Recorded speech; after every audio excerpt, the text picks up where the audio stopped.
Boa noite, meus irmãos. Boa noite. É uma honra estar com vocês, estar com os pastores que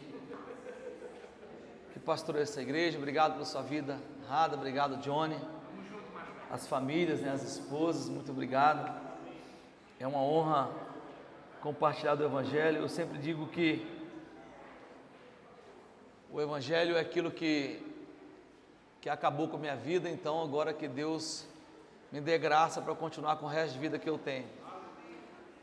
O homem que encontrou o Evangelho, ele é um homem acabado, irmão. O homem que foi encontrado pelo Evangelho, ele não tem mais vida, né?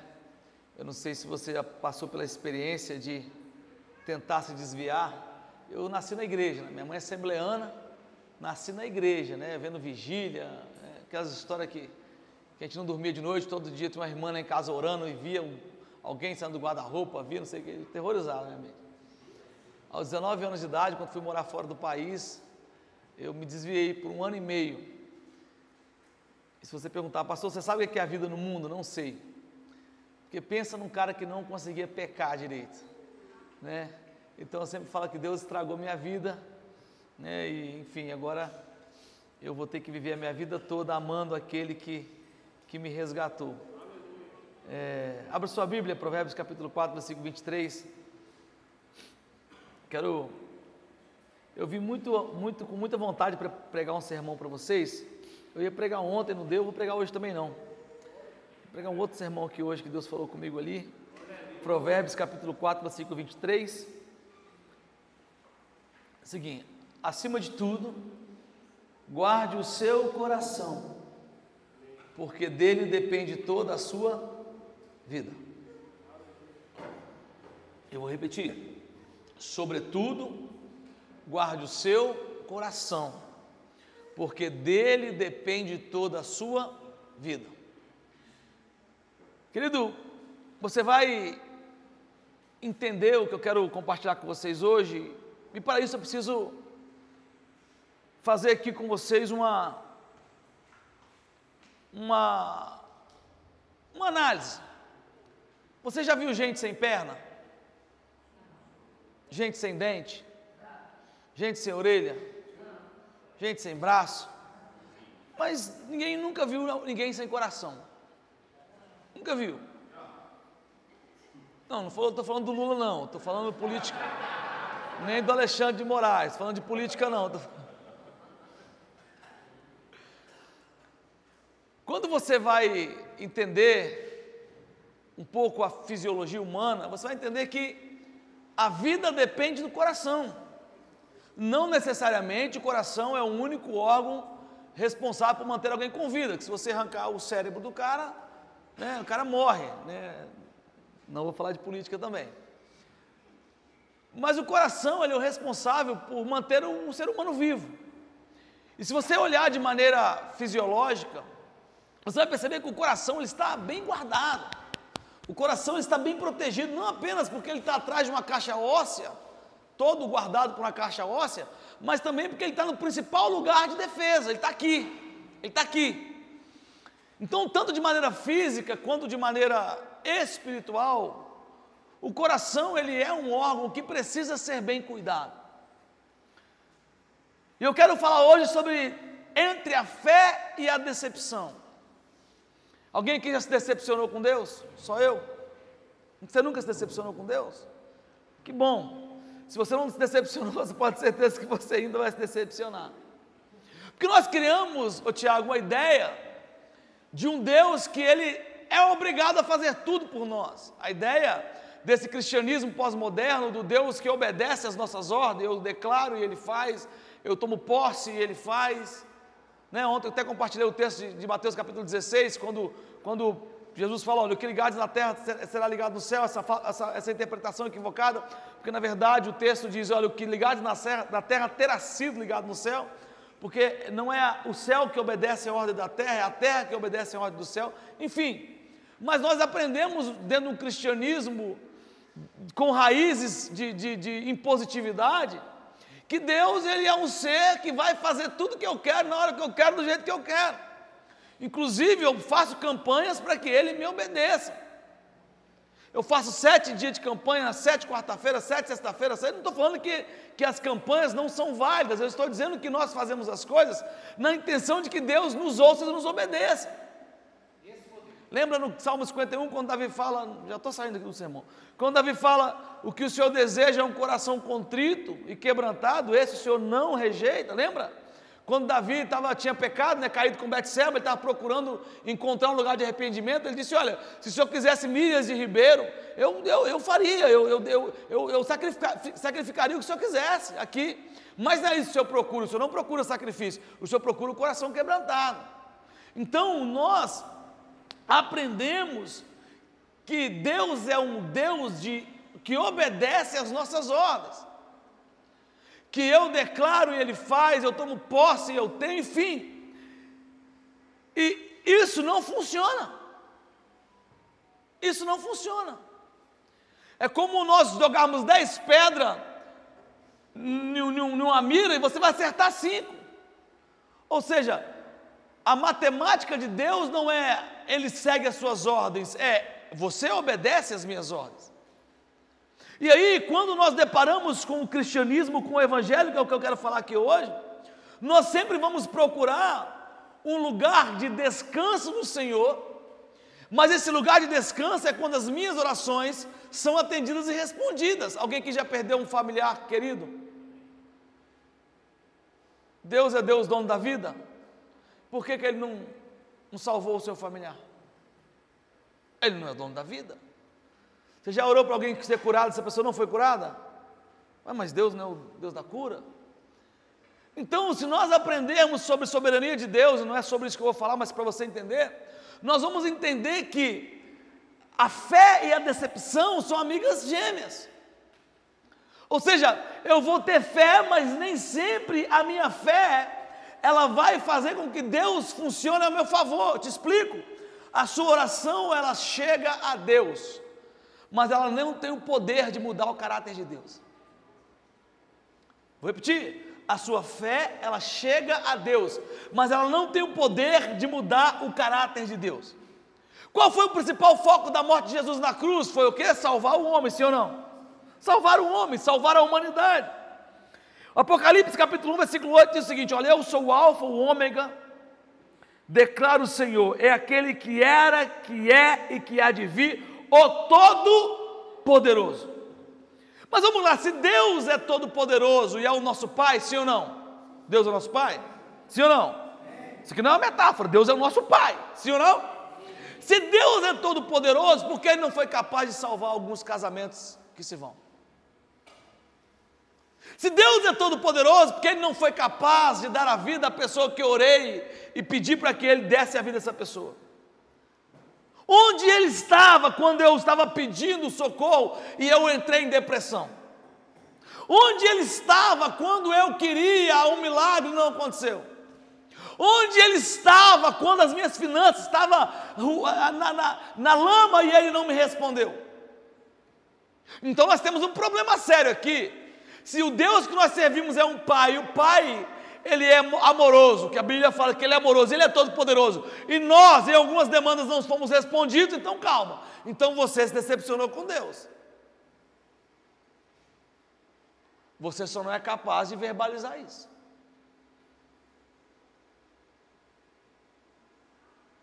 Onde estava Deus? Tiago capítulo 1, versículo 12, bem-aventurado o homem que suporta a aprovação, repita comigo, suporta a aprovação. Repita, suporta a aprovação. Porque depois de aprovado, receberá a coroa da vida, que o Senhor prometeu aos que amam. Ninguém sendo tentado, diga, sou tentado por Deus, porque não pode ser tentado, porque Deus não tenta com o mal a ninguém. Cada um, porém, é tentado quando é atraído pelo engodo da sua própria concupiscência. Deixa eu explicar o que está acontecendo aqui. Olha o que Paulo está dizendo a Tiago. Bem-aventurado é aquele que o quê? Suporta a aprovação. Porque depois de aprovado, calma aí, para ser aprovado eu preciso passar por uma prova. E como é que eu venço a prova? Mas o que Paulo está dizendo aqui é que o aprovado não é o que vence, o aprovado é o que permanece. Porque deixa eu dizer uma coisa, a igreja não tem nada para vencer. A igreja não tem nada para vencer. Jesus já venceu a principal, que é a morte. A cruz, ela venceu, Jesus venceu, sim ou não? Então o nosso objetivo não é chegar, o nosso objetivo é permanecer. Então bem-aventurado é aquele que permanece. Porque depois de aprovado, aprovado quanto? Na resistência, na resiliência. Então a nossa aprovação, a nossa vitória, não é quando nós chegarmos em algum lugar. A nossa vitória é quanto nós permanecemos naquele lugar. Continuo, porque ninguém que seja tentado diga, fui tentado por Deus, porque Deus não tenta o homem com o mal. Olha que loucura. Ou seja, qualquer dificuldade que você venha passar, que seja de raiz, de tentação, de pecado, não foi Deus. Tem crianças aqui, mas eu acho que vocês são maduros, já são madurozinhos. Menos você que está olhando para mim aí. Ah, lá no meu serviço tem uma mulher muito bonita, eu sou casado, mas é Deus me tentando. Não é Deus. Deus não tenta o homem para provocar o homem a pecar. Deus prova o homem, e a provação não tem a ver em provocá-lo ao pecado. Estou passando a provação, as finanças lá em casa estão difíceis, provação. Estou passando a provação, a minha mente, provação. Quando há um pecado do outro lado da ponte, não é Deus te convidando a atravessar a ponte. O próprio texto diz, quando for tentado, não diga, fui tentado pelo Senhor, porque o Senhor não tenta o homem com mal, a não ser que ele seja atraído pelo engodo da sua própria concupiscência. Estão comigo ou não estão comigo? Então, o desafio da igreja, dentro do desafio da fé e a decepção, é suportar. Mas a palavra suportar, ela já vem por si só carregada, Tiago, de maldade, de dor, sim ou não? Suportar. Suporta aí, tipo assim, a palavra suportar, ela já vem carregada de desafio, de dor. E é exatamente sobre isso. No mundo tereis aflições, mas tem de bom ânimo, porque o quê? Eu já venci o mundo, ou seja, permaneça, porque vocês já ganharam, vocês já são vitoriosos. Aleluia. Então, se eu preciso permanecer, é porque nesse meu permanecer, eu vou sofrer. Eu terei frustrações, eu terei decepções, eu terei problemas, seja eles de cunho emocional ou cunho físico. E repito, não estou falando sobre o pecado. Então, o bem-aventurado não é aquele que vence, mas é aquele que suporta. Então a igreja será coroada não quando a igreja chegar em algum lugar. A igreja chegar coroada quando Cristo vier buscar a igreja e a igreja estiver no mesmo lugar que Ele a deixou, no centro da sua vontade. Então é permanecer, é como uma palmeira, o vento leva para lá, leva para cá, mas você está firme, permanece no mesmo lugar. Capítulo 8 de Mateus, versículo 23, entretanto, entrando Jesus no barco, disse aos seus discípulos, seus discípulos seguiam, de repente sobreveio uma violenta tempestade, de tal maneira que as ondas cobriam o barco. Ele contudo dormia. O que é que Jesus fazia? Dormia. Então seus discípulos vieram despertá-lo clamando, Senhor, salva-nos, vamos todos perecer. Mas Jesus disse, por que estáis com tanto medo? Homens de pequena fé. Levantando, repreendeu os ventos e o mar, e houve uma plena calmaria. Então os homens maravilhados exclamavam, quem é este que até os ventos e o mar o obedecem? Pastor, me explica, te explico. Você acha mesmo que aquele barco iria afundar? Você acha mesmo que aquele barco iria naufragar?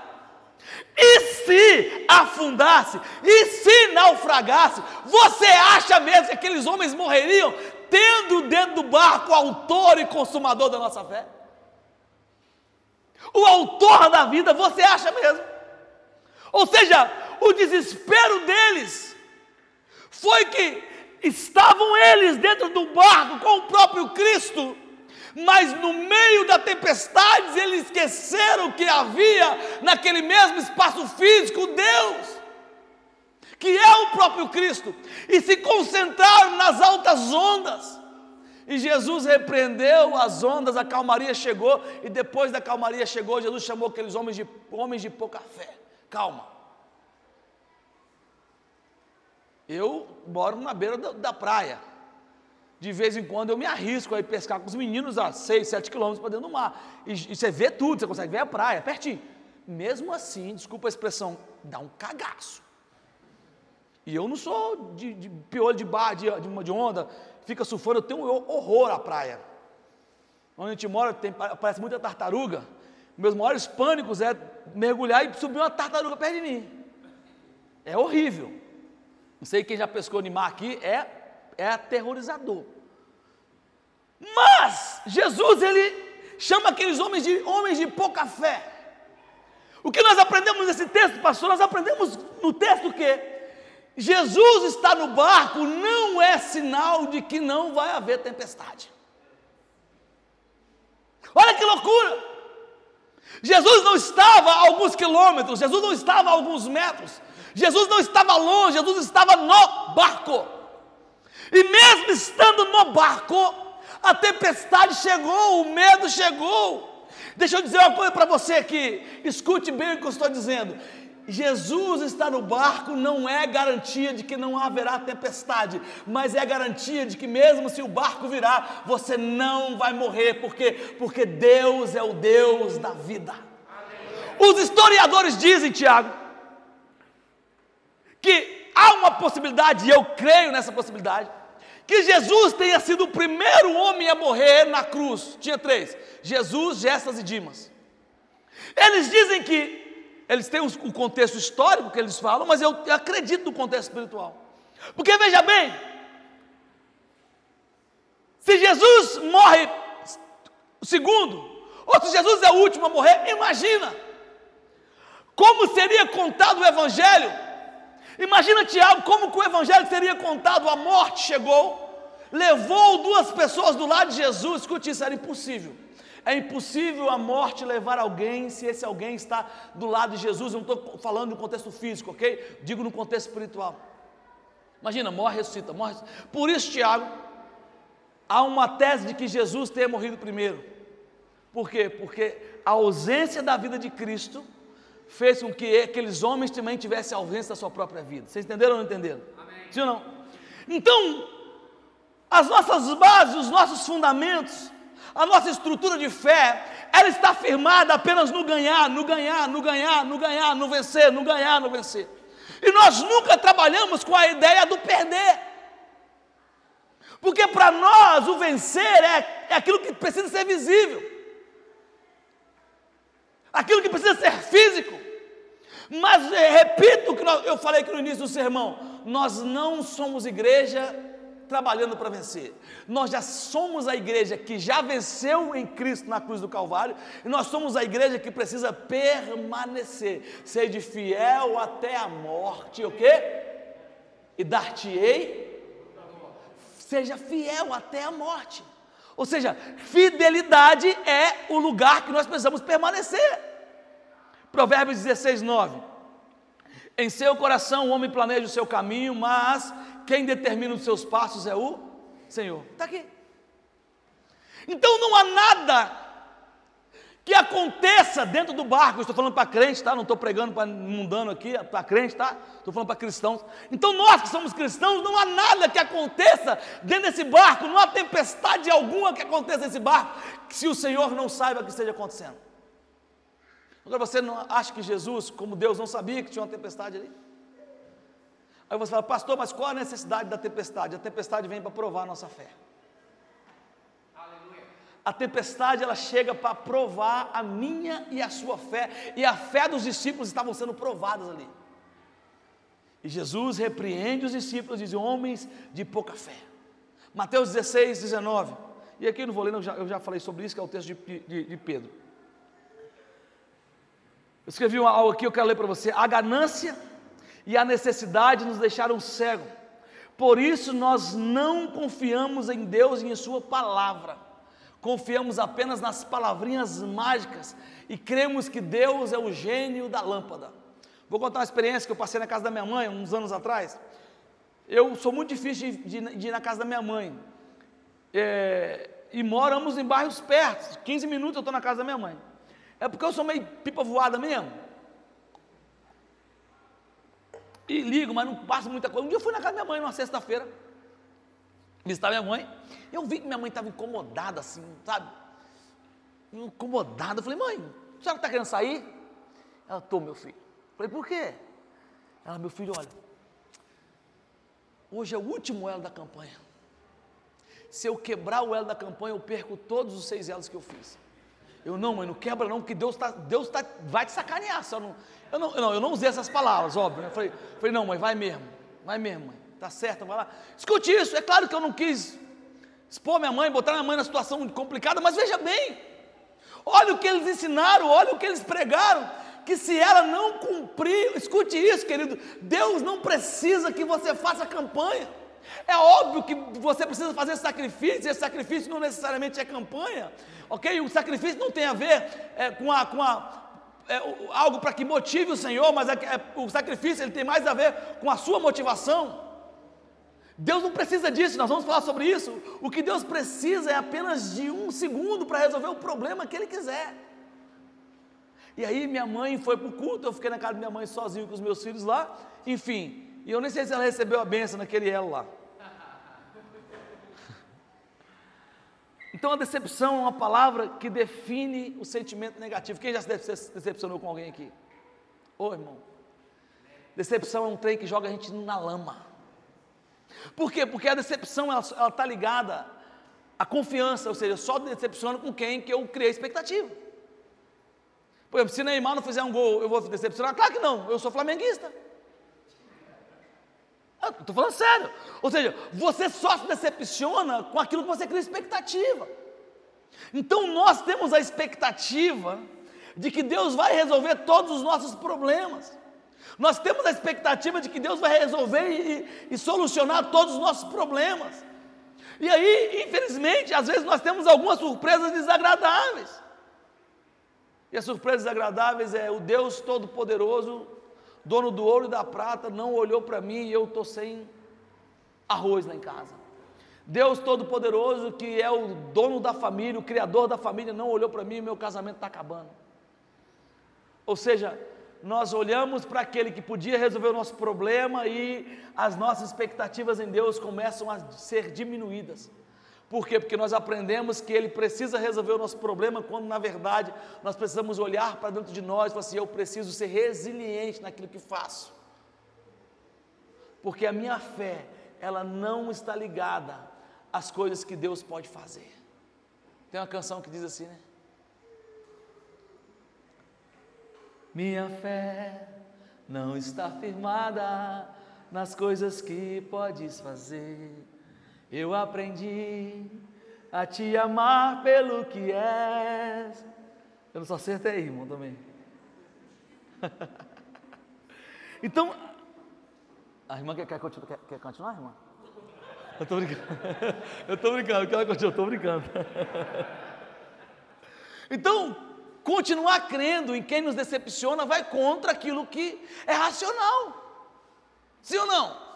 Eu vou continuar crendo em alguém que me decepcionou? É loucura isso. Mas quando se tratamos de Deus, eu te pergunto, quem já se decepcionou com Deus aqui? Se você se decepcionou, por que você continua amando o Senhor?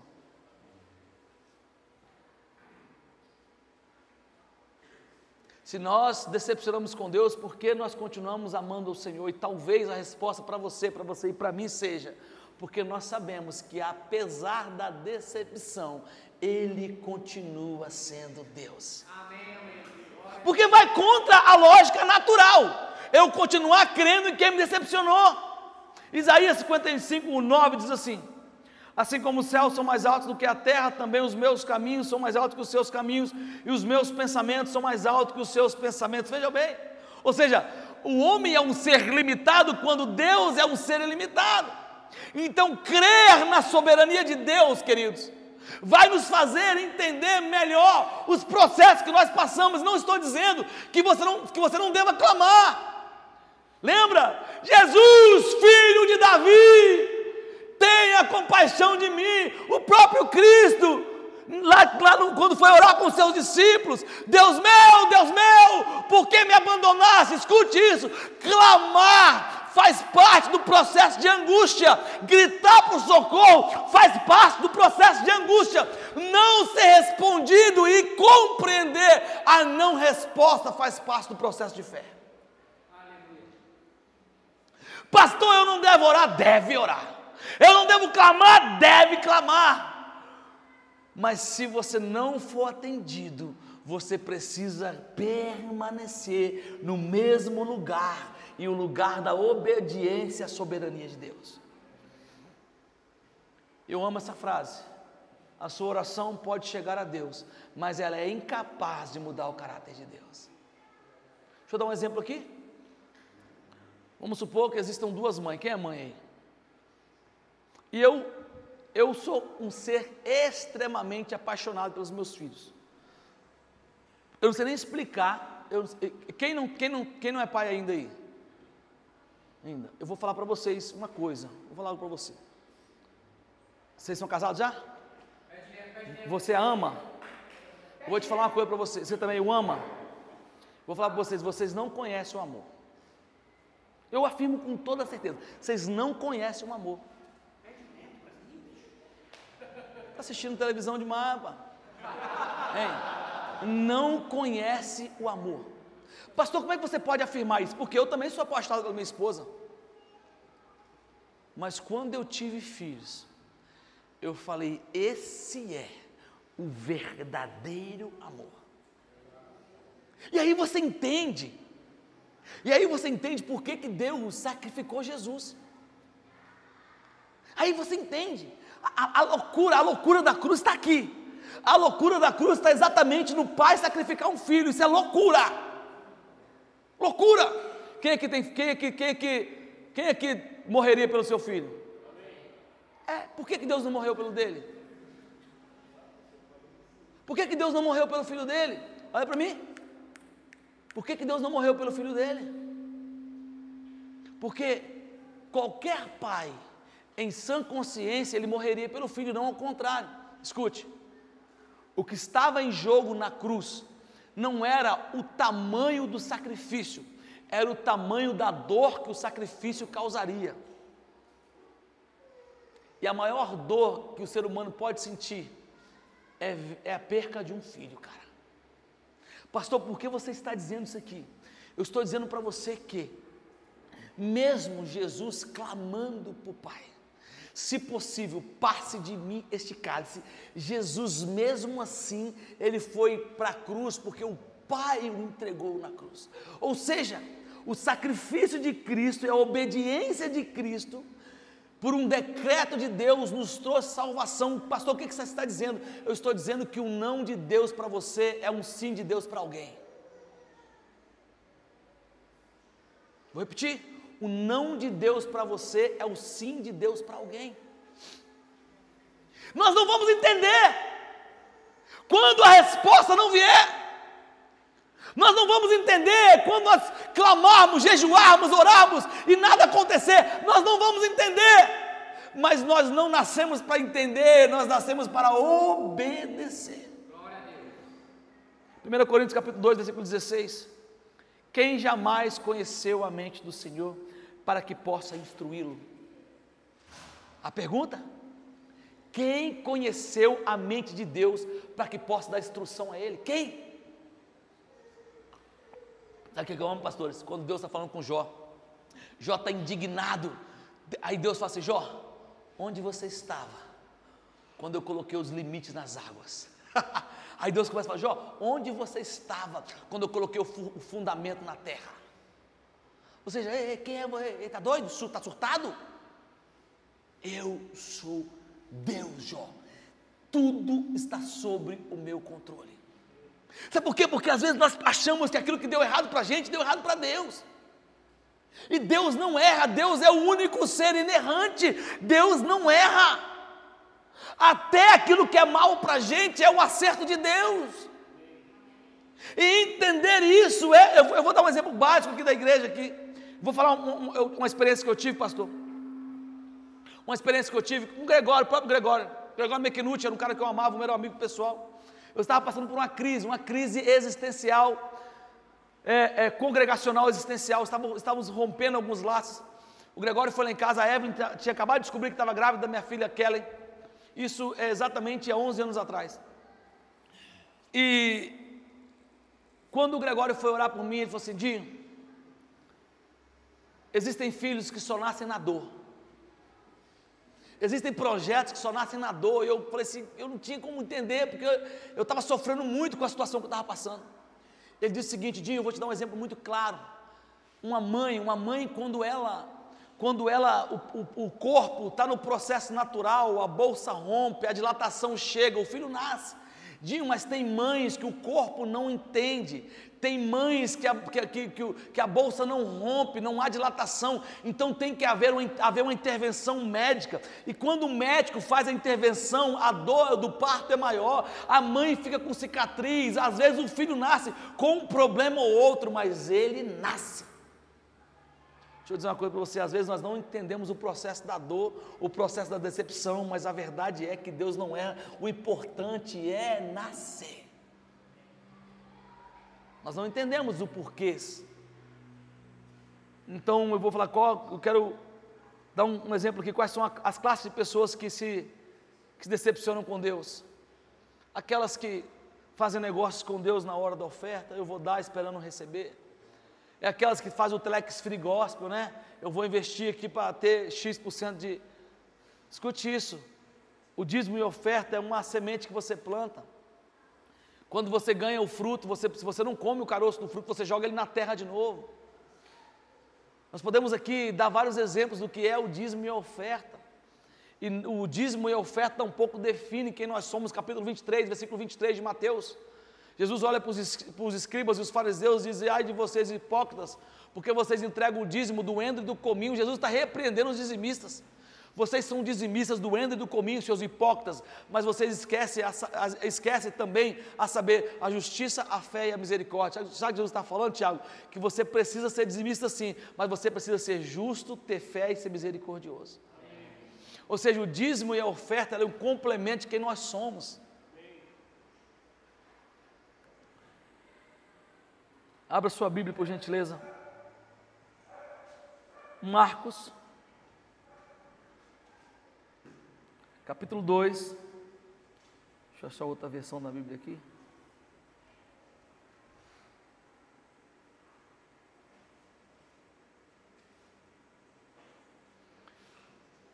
E alguns dias depois, entrou outra vez Jesus em Cafarnaum, e souberam que ele estava ali. E logo se ajuntaram tantos que nem ainda havia lugar junto à porta para caber. E anunciaram Jesus a palavra de Deus e vieram ter com ele, conduziram um paralítico. E não podendo aproximar-se dele por causa da multidão, descobriram o telhado onde estava e fizeram um buraco e baixaram ali um aleijado no teto. E vendo, pois, a fé daqueles, a fé deles, disse Jesus ao paralítico: filho, perdoados estão os seus pecados. Olha que loucura. Vou te explicar porque é loucura. Estavam ali assentados alguns escribas que arrazoavam em seus corações, duvidavam em seus corações, dizendo: quem é ele? Por que está dizendo essa blasfêmia? Como ele pode perdoar pecados se ele não é Deus? Versículo 8, Jesus, conhecendo logo o espírito daqueles que estavam zombando e duvidando, Jesus disse: por que vocês estão duvidando essas coisas nos seus corações? Qual é mais fácil, dizer ao paralítico: perdoados estão os seus pecados, ou levanta, toma o seu leito e anda? Ora, para que saibais que eu sou o filho do homem, e que tem ele poder na terra para perdoar pecados, Jesus disse ao paralítico: levanta, toma o seu leito e vá para a sua casa. Deixa eu te explicar. O paralítico, ele chega até Jesus, conduzido por 4 amigos, eu não vou falar sobre isso. E o que Jesus disse para o paralítico?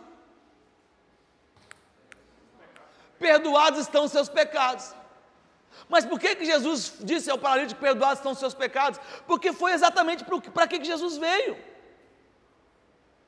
João 3,16, porque Deus amou muito de tal maneira que deu seu Filho único para que todo aquele que nele não pereça, mas o quê?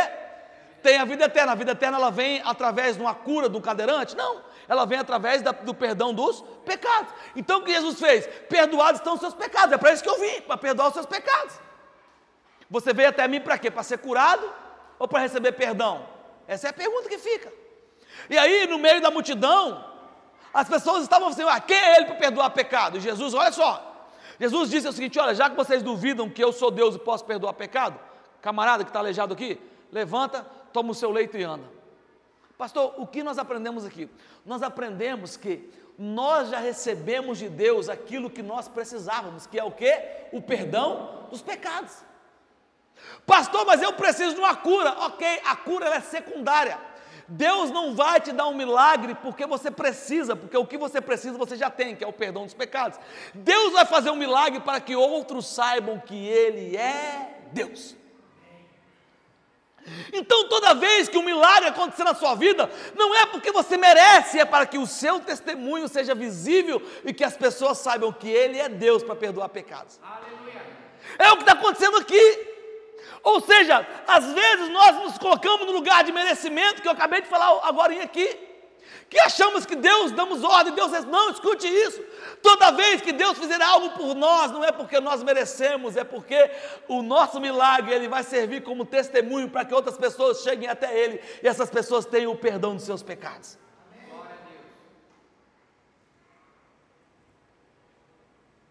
Então, nós não podemos negligenciar a soberania de Deus.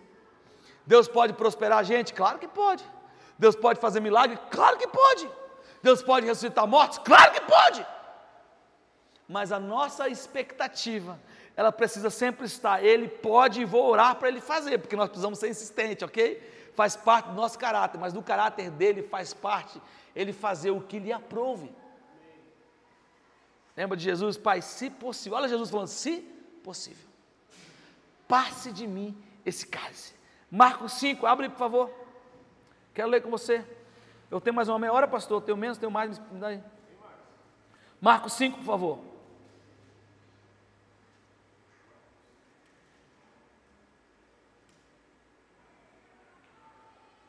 Vamos ler,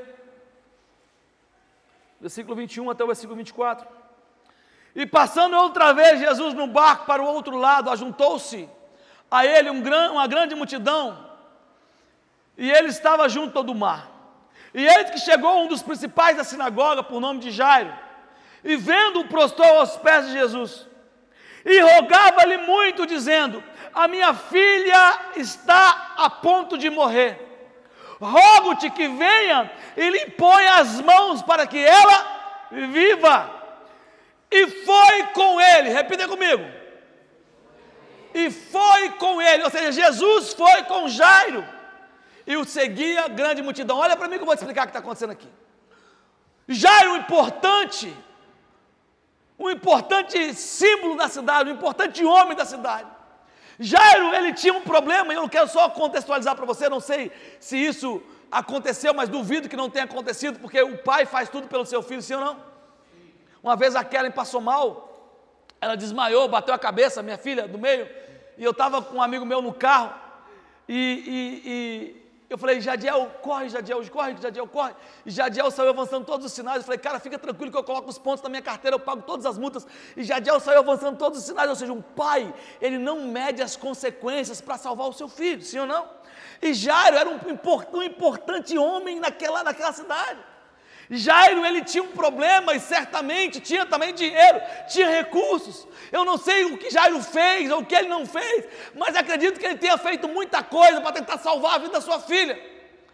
E de repente a sua filha está nas últimas e alguém diz para Jairo assim, olha, aquele cara lembra que curou o cego de Bartimeu, aquele cara lembra que fez não sei o quê, ele está passando na cidade, vai lá, Jairo.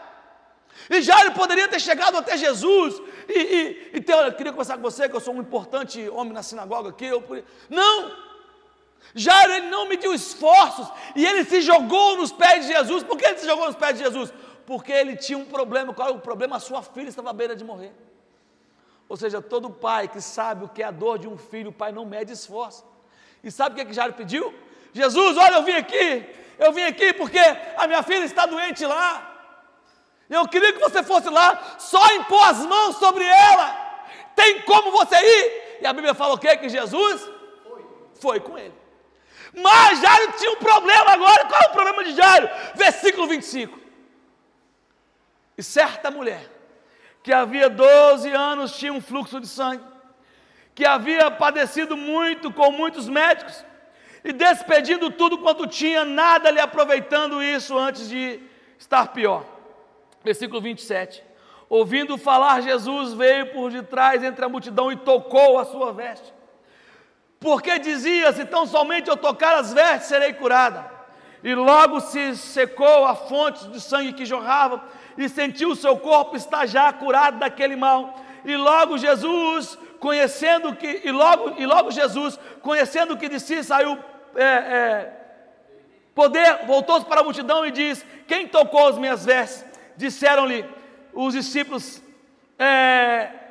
a multidão te aperta, como você pergunta se alguém te tocou? E ele olhava ao seu redor para ver quem havia feito isso. Versículo 33, então a mulher que sabia o que tinha acontecido, temendo e tremendo, aproximou-se e prostrou-se diante dele e disse a ele toda a verdade. Versículo 34, ele disse: filha, a tua fé te salvou, vá e ser curada deste mal. Estando ele a falar, olha isso, chegaram alguns dos principais da sinagoga, a quem disseram: a tua filha já morreu, não preocupes mais o mestre. Olha para mim, olha a loucura que está acontecendo aqui. O cara está com um problema sério. Qual é o problema, pastor? A sua filha está morrendo. Ele andou não sei quantos quilômetros, se for de jegue, se for de Jacaré, não sei. Ele chegou até Jesus, se prostrou e conseguiu algo extraordinário. Ele conseguiu chamar a atenção de Jesus. E Jesus ia com Jairo enquanto Talita tinha vida. Mas do nada uma mulher apareceu. Imagina Jairo olhando para aquilo. Imagina Jairo olhando. Eu estou pedindo socorro a Jesus e vejo Jesus dando socorro a alguém na minha frente. Quem nunca passou por isso? Estou clamando por um milagre, estou vendo alguém viver milagre na minha frente. Estou clamando por uma cura e vejo alguém ser curado na minha frente. Querido, quantas vezes nós não passamos por isso? Nós estamos passando por um problema financeiro e alguém contando que Deus está prosperando ele. É o que está acontecendo com Jairo. Jairo agora ele olha e vê a mulher do fluxo de sangue recebendo a cura diante dos seus olhos. E de repente, imagino eu, né, havia multidão, não sei qual a quantidade de pessoas. Alguém chega para Jairo e fala assim: Jairo, má notícia, não tem como mais, ela já morreu. Imagina, estando ele, versículo 26, Jesus, tendo ouvido essas palavras, disse a ele, ao principal da sinagoga: não temas, crê somente. Deixa eu tentar contextualizar e trazer vida para esse texto. Imagina lá onde está o Tiago, Jesus aqui, ó, curando a mulher aqui e tal. Como é que você está, dona Maria? Tudo bem? E lá alguém fala para Jairo: acabou. Imagina Jesus olhando para Jairo: Jairo! Ei, calma, ela não está morta, crê somente, Jairo. Deixa eu dizer uma coisa para você, às vezes o lugar de resiliência, você vai olhar e vai falar assim: não, cara, Deus não está me vendo. Ontem, se Deus lembra de Marta e Maria, quando Lázaro estava morrendo, elas mandaram alguém até Jesus e falaram bem assim: vem, porque se você vier, ele vai ser curado. Jesus não foi, Jesus chegou só depois de 4 dias, e sabe o que elas falam para Jesus? Se você estivesse aqui, ele não teria morrido. Deixa eu dizer uma coisa para você, mesmo Jairo estando 4 dias já fedendo, Jesus não é apenas o Deus que pode interromper um problema no seu casamento, Ele é o Deus que pode restaurar o seu casamento. Ele não é o Deus que podia apenas curar Jairo, Ele é o Deus que ressuscitou Jairo. Porque às vezes parece que é o fim, às vezes parece que acabou, às vezes parece que não tem mais jeito, e é o que está acontecendo aqui. Jairo! Calma, Jairo, está tudo bem. Como que está tudo bem? Se eu acabei de receber a notícia de que ela morreu, como que está tudo bem? O versículo continua: e não permitiu que alguém o seguisse, que alguém o quê? Senão que Pedro, Tiago e João. Deixa eu olhar para mim aqui, olha para mim. Quando Talita tinha vida, Jesus ia com Jairo. Agora que Talita está morta, é Jairo que vai com Jesus. Deixa eu dizer uma coisa para você. Às vezes você tem que perder o controle. Para quê? Para que você permita que Deus vá na frente. Às vezes uma tragédia tem que acontecer para você soltar o controle, porque você acha que você conhece o caminho quando alguém tem vida, mas é Deus que conhece o caminho quando a morte chega. E Jesus vai, você já sabe da história. Jesus chega naquele lugar, Jesus fecha a porta, você sabe. E aqui, irmãos, aqui eu deixo só, eu não entraria nesse quarto. Irmão, eu vou contar uma experiência que eu tive traumatizante. Eu não gosto de velório. Eu estou sendo honesto. Tiago, eu era pastor de uma igreja muito grande, num lugar muito deserto. Eu já contei esse testemunho já, tá? Eu era pastor auxiliar, e pastor auxiliar ele se ferra. Ele fecha a igreja, ele abre a igreja, ele limpa chão, ele... Nossa! Ô mano... Tem pastor auxiliar aí, que Deus te dê força, fique no lugar de resiliência, tá? Porque só Deus. E aí, faleceu um pai de uma menina da igreja. E eu não estou aqui expondo eles não, tá? Porque eu já contei isso. E ele morreu de câncer, infelizmente, ele ficou muito diferente do que ele era. Internado, ficou muito seco, muito magro. E aí, decidiram fazer o velório dentro da igreja. Eu acho isso uma loucura fazer velório na igreja, porque depois você vai para o culto, você vai ficar lembrando, e eu acho loucura. Aí fizeram o velório na igreja. E aí... O enterro seria só no outro dia, e a família decidiu não fazer, passar a noite. Botaram o corpo lá, ficaram um pouco, fechamos a igreja, o defunto ficou lá, para voltar no outro dia. Quando é 11 horas da noite, a filha do defunto me liga. Pastor, nós esquecemos a chave da casa dentro da igreja.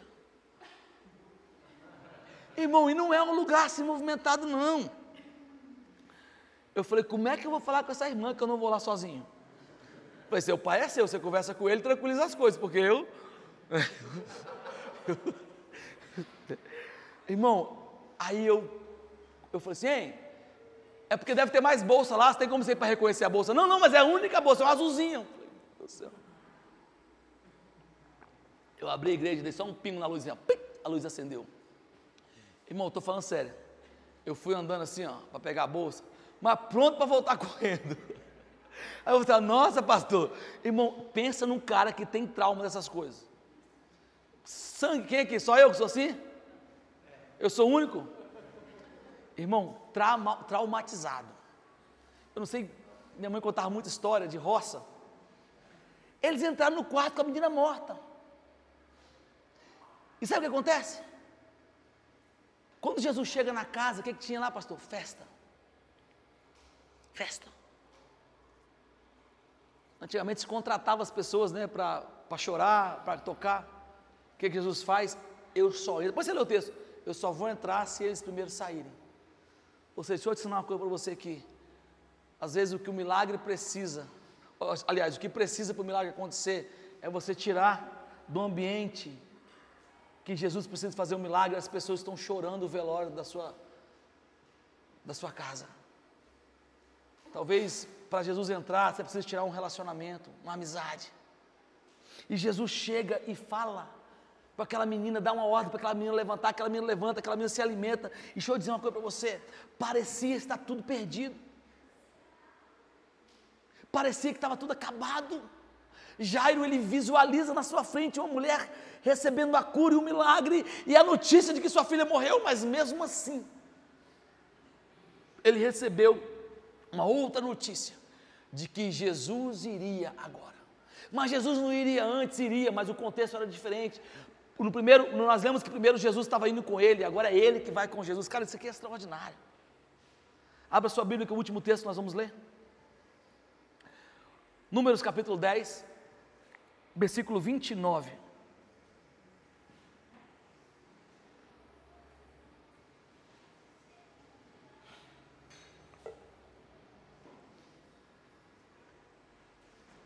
Minha fé não está firmada. 29. Eu vou te contar o contexto aqui. O povo está saindo do Egito, indo para Canaã.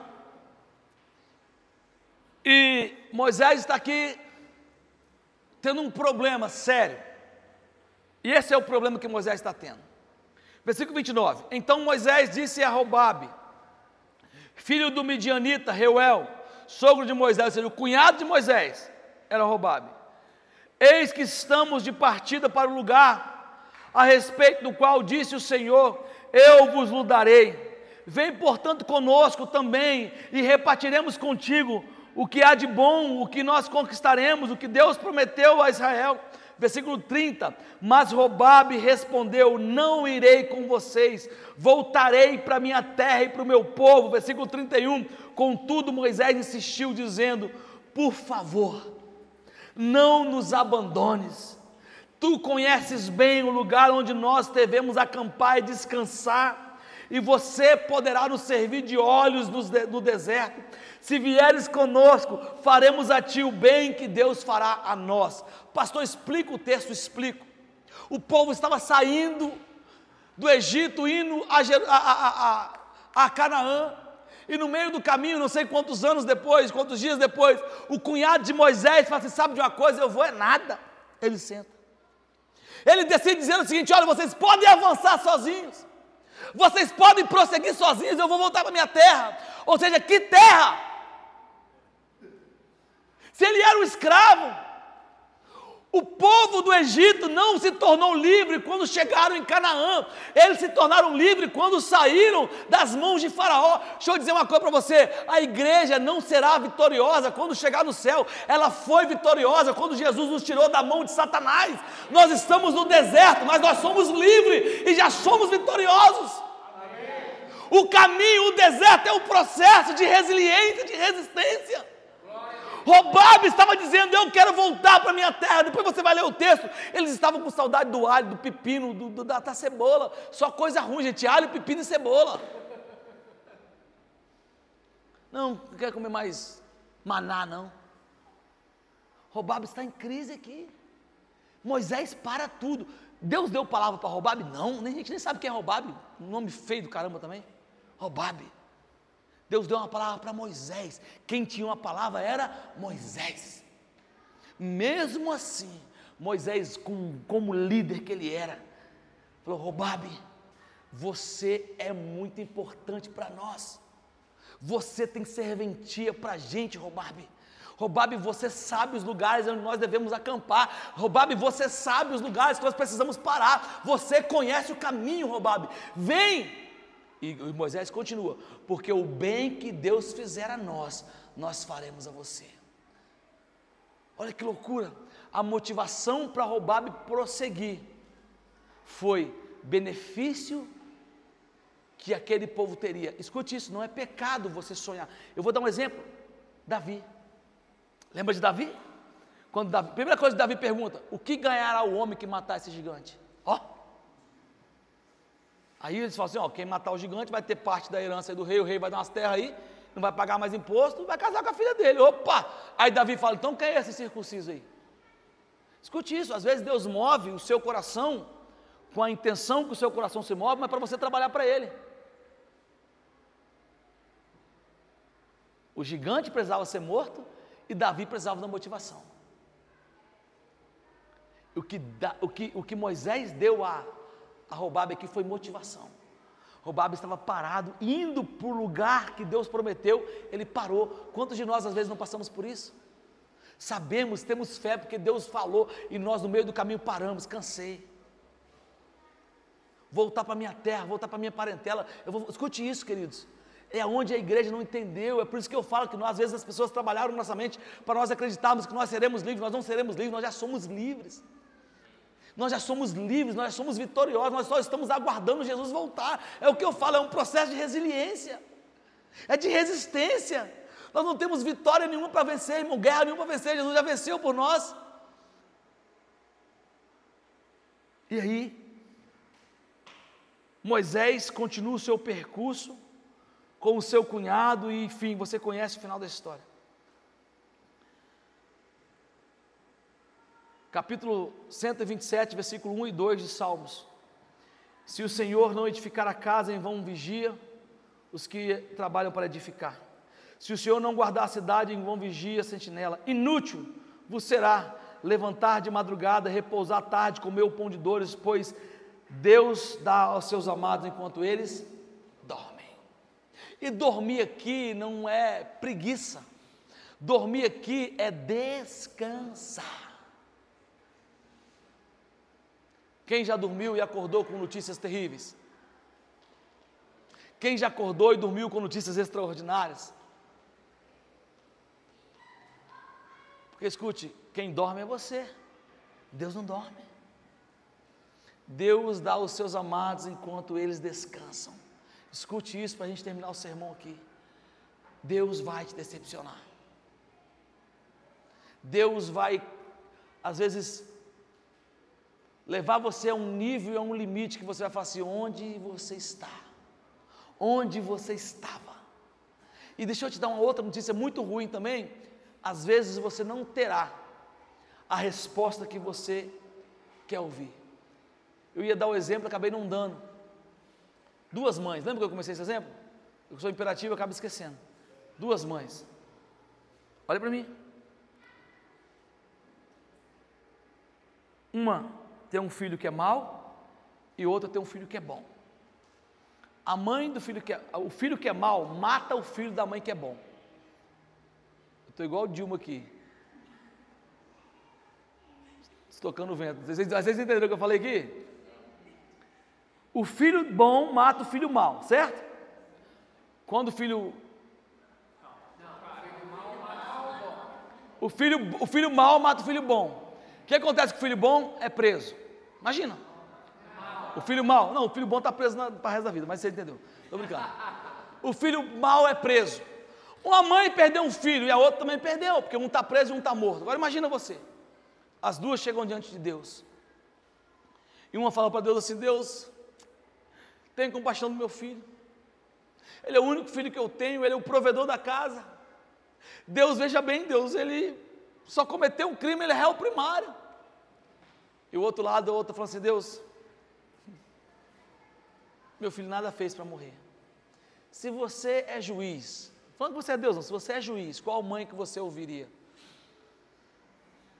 Você deixaria o filho preso da mãe que tem um filho mau? Ou você soltaria ele? Pode falar. Se você que tem, igual a mim, nós temos um viés às vezes de compaixão, de doideira, a gente sabe que o filho mau tinha que estar preso, imagina Deus, que é justo. Porque escute isso, o amor de Deus, ele não sobrepõe a justiça de Deus. Pastor, o que você quer dizer com isso? Eu quero dizer para você que às vezes você vai clamar por algo que Deus não vai te responder. Às vezes você vai chorar e você vai e parece que Deus está assim: fala com a minha mão. E às vezes você vai achar que perdeu, como o Jairo achou que tinha perdido. E Deus vai entrar com providência e vai fazer tudo novo de novo. Então o que eu quero dizer para vocês como igreja, que vocês estão aqui, para o pastor Johnny: sejam resilientes, pastor. Sejam resilientes. Permaneçam crendo, ainda que venham as adversidades, as tribulações, ainda que alguém senta na pedrinha para querer voltar, sabe, ainda que alguém fala, acabou, escute isso, a resiliência, ela vai fazer com que nós sejamos vitoriosos, porque bem-aventurado aquele que permanece. Às vezes a tempestade vai cobrir o barco, às vezes você vai olhar e falar assim: onde está o Senhor? Onde está Deus? E sabe onde Deus está? Do seu lado, mas em silêncio. Eu quero orar com você. Eu quero orar para vocês como igreja, essa igreja que está nascendo agora, que eu sei, no meio de muita turbulência, eu sei, no meio de muita fragilidade emocional, eu sei, que deve ser, ou tenha sido para vocês, momentos muito difíceis. Mas deixa eu dar uma outra palavra para vocês aqui, em nome de Jesus. Eu quero dar essa palavra aqui como amigo dos pastores dessa igreja. Avancem sem olhar para trás. Avancem sem apegar naquilo que ficou para trás. O que passou, passou, e Deus vai fazer tudo novo de novo. que vocês possam ser resilientes, que essa igreja possa prosperar, ser abençoada, mas no dia que faltar o pão, vocês consigam entender e observar que Deus não perdeu o controle e a soberania.